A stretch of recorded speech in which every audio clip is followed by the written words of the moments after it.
Je veux m'adresser au peuple de Côte d'Ivoire. D'abord, je tiens à préciser que je ne suis pas un politicien, ni un anarchiste, ni un activiste. Je n'ai aucun avis à donner sur la situation qui prévaut en ce moment. Hello mes gars, ouais. Aujourd'hui on se retrouve pour de nouvelles vidéos. Abonnez-vous, activez la cloche de notification si ce n'est pas encore fait. Ici, on est sur l'actualité Ivoire. Ouais, 100% Ivoire, mais en tout cas, un petit peu aussi de l'extérieur. Disons 90% des actualités Ivoire, mais un petit peu 10% de l'extérieur aussi, car c'est hyper important aussi de savoir ce qui se passe dans le monde. Donc, si vous aimez ce genre de délire, n'hésitez pas à prendre place, c'est gratuit. Abonnez-vous. Vérifiez si la cloche est activée. Si ce n'est pas encore activé, active parce que c'est comme ça que vous recevrez des notifications une fois que je mets en ligne une nouvelle vidéo. Donc c'est hyper important de faire ça. Ouais. J'arrête de blablater, je vous laisse découvrir la vidéo et puis on revient juste après. Ouais. Ici, on est sur Asmo Babi. Ouais.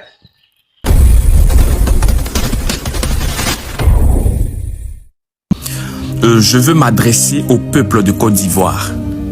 D'abord, je tiens à préciser que je ne suis pas un politicien, ni un anarchiste, ni un activiste.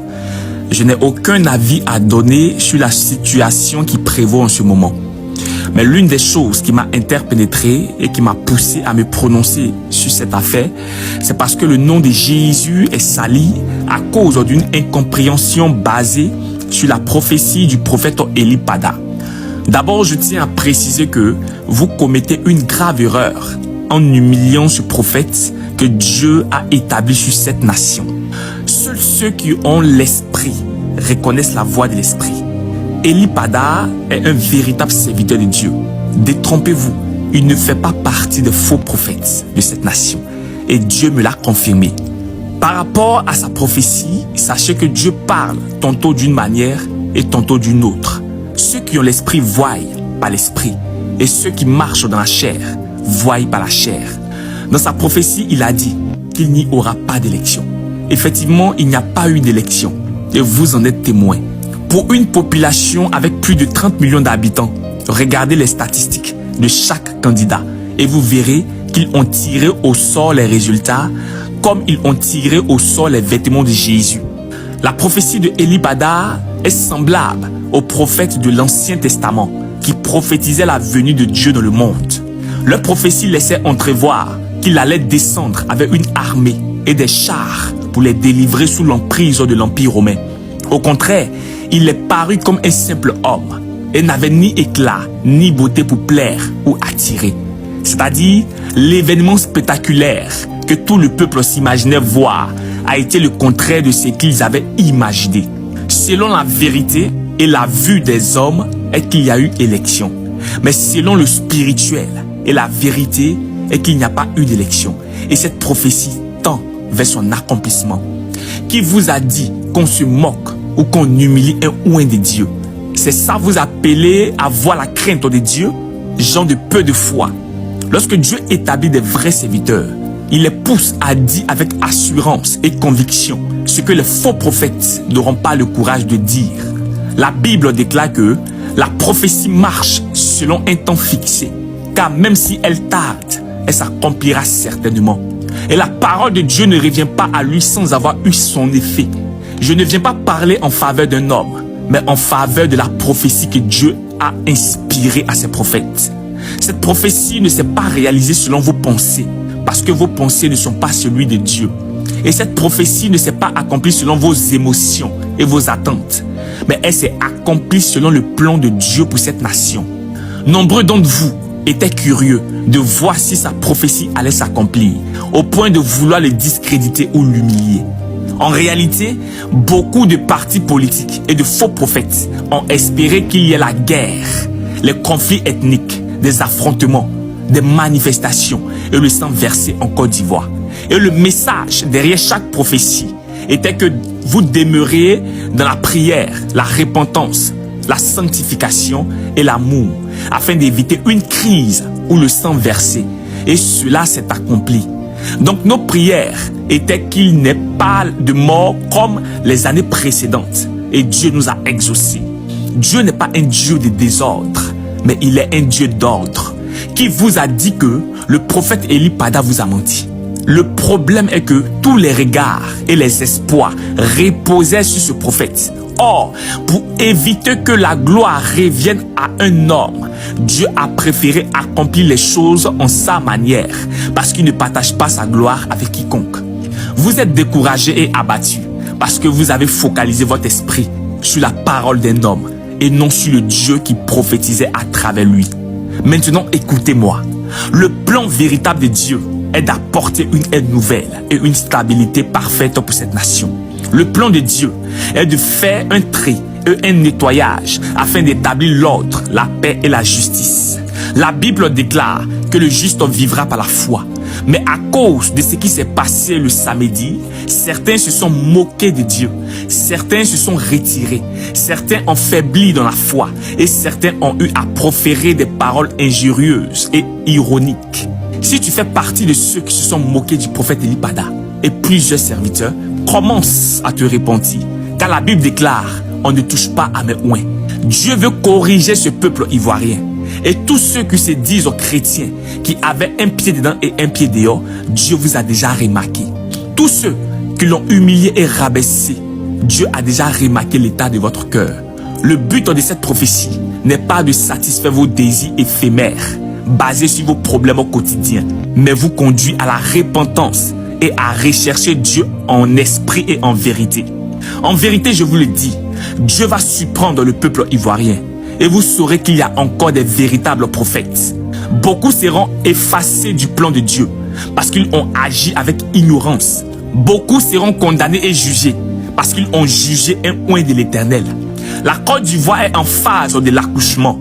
Et tous ceux qui ont été intègres, tous ceux qui se sont abstenus de toute injure et de toute moquerie, entreront dans la promesse que Dieu a faite à cette nation. Le plan de Dieu n'est pas de verser le sang des Ivoiriens ou s'aimer la terreur, mais d'apporter la paix, le changement et la stabilité. Abstenez-vous de juger un serviteur de Dieu, sinon vous risquerez d'attirer un châtiment sur vous. Le temps est arrivé pour cette nation où Dieu fera éclater sa gloire. Les voies de Dieu sont insondables et on peut entendre les bruits du vent, mais on ne peut pas connaître d'où il vient et où il va. Tous ceux qui ont célébré et humilié ce prophète, attendez-vous à recevoir cette humiliation. Même certains pasteurs, par jalousie, par envie, par méchanceté, ont combattu et conspiré contre cette prophétie. Et ils viennent prétendre qu'ils ont l'autorité d'annuler ou accomplir une prophétie. Des plaisantins, la pensée s'exprime ainsi quand la sagesse de l'homme devient une folie. Vous avez quelle autorité? Celui de manipuler et d'assujettir le peuple? Au contraire, la prophétie suit son cours et vous serez dévoilés au grand jour. Nous sommes tous de simples instruments que Dieu juge bon d'utiliser comme il veut. Et chacun récoltera plus tard la graine qu'il aura sémée. Le but du diable est de vous faire croire qu'il n'y a pas de véritable prophète sur cette terre ivoirienne. Ne vous laissez pas séduire et demeurez toujours dans la présence de Dieu. La Côte d'Ivoire verra la main de l'Éternel et on dira du jamais vu. Le but n'est pas de lutter contre la chair et le sang, mais renverser les forteresses et la puissance des ténèbres. C'est Dieu qui établit les autorités et c'est lui qui les retranche. Qui êtes-vous pour lutter contre le président Alassane Ouattara? Qui êtes-vous pour combattre son régime? Si c'est ça vous appelez croire en Dieu, c'est que vous vivez encore dans l'ignorance. Félicitations au gouvernement et au président de la République. Félicitations au peuple de Côte d'Ivoire qui prône la paix et la fraternité. Félicitations au prophète Élie Pada qui a su emmener un nombre de personnes à rechercher la face de Dieu. Et grâce à lui, nous avons su qui marchent avec Dieu par intérêt ou qui n'ont pas l'amour pour le prochain. Retenez une seule chose. À Dieu la vengeance et à Dieu la rétribution. Ne garde pas ce message pour toi seul. Partage avec une âme et sois béni. Nombreux sont les gens qui m'ont tagué sur la fête du déluge prévue pour le 25 décembre. Comme quoi ce serait la fin du monde. Maintenant, écoutez-moi. Aucun prophète, quel que soit son titre, ne peut annoncer une date sur la fin du monde. La Bible déclare, n'ajoutez pas foi à tout esprit, mais éprouvez-les pour savoir s'ils sont réellement de Dieu. Si un prophète vous annonce une date pour un déluge ou sur la fin du monde, sachez automatiquement que cela ne vient pas de Dieu. Pourquoi? Parce que Jésus a dit lui-même dans Matthieu 24, verset 36, « Pour ce qui est du jour et de l'heure, personne ne les connaît, ni les anges, ni le Fils, mais le Père seul. » Ce qui veut dire que même les anges ne savent pas, même le Fils, selon sa position incarnée, ne donnait pas la date. Alors, quelle autorité suprême a un prophète pour connaître le jour? Ne savez-vous pas que le monde ne sera plus jamais détruit par un déluge? C'est une fausse prophétie.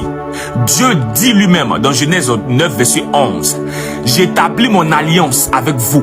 Aucune chair ne sera plus exterminée par les eaux du déluge, et il n'y aura plus de déluge pour détruire la terre. » Alors Dieu serait-il un menteur? Parce que quiconque annonce un déluge mondial contredit Dieu lui-même. Au contraire, le premier jugement s'est fait par les eaux au temps de Noé, et le dernier jugement se fera par le feu du retour de Jésus-Christ. Ce que ce prophète annonce n'est même pas théologiquement cohérent.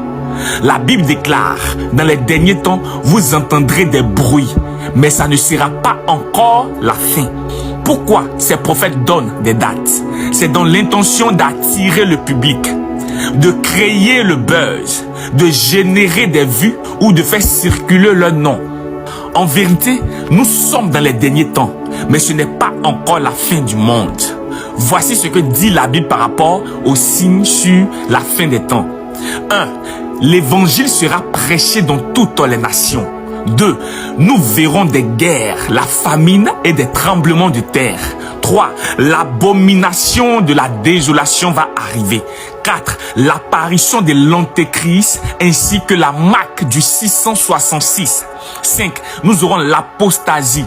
6. Nous aurons le refroidissement de l'amour, c'est-à-dire l'homme sera méchant envers son prochain et les enfants rebelles à leurs parents. 7. Les grandes puissances s'élèveront contre Israël et ça sera la 3e guerre mondiale. Sans oublier les signes qui se produiront dans le ciel. Alors, retenez qu'il n'y aura aucun déluge mondial le 25 décembre. Demeurez dans la repentance, la consécration et la sanctification. Peut-être il y aura déluge au Ghana, mais pas dans le monde. Pensez-vous que les bateaux qu'il est en train de construire peuvent contenir des milliards de personnes? C'est parce que vous ne lisez pas vos Bibles que vous manquez de connaissances. Ne soyez pas des chrétiens avec un faible esprit, mais soyez des chrétiens avec un esprit disposé. Ne soyez pas des chrétiens qui visualisent les choses dans la chair, mais soyez des chrétiens qui marchent selon l'esprit et le discernement. Alors partage ce message et sois béni. Ouais, on se retrouve à la fin de la vidéo. Qu'est-ce que vous en pensez de ce que vous avez regardé et tout? N'hésitez pas à me passer vos avis dans les commentaires parce que vos avis aussi, ça compte vraiment pour moi. Je suis là pour vous lire et tout. Vos avis, qu'est-ce que vous en pensez et tout. Mettez-moi tout ça dans les commentaires. C'est hyper important pour moi. Et bon, ici on est sur Babi. Et surtout, activez la cloche de notification. Abonnez-vous et on se retrouve pour de nouvelles vidéos. C'était votre gars Asmo. Ici on est sur Babi.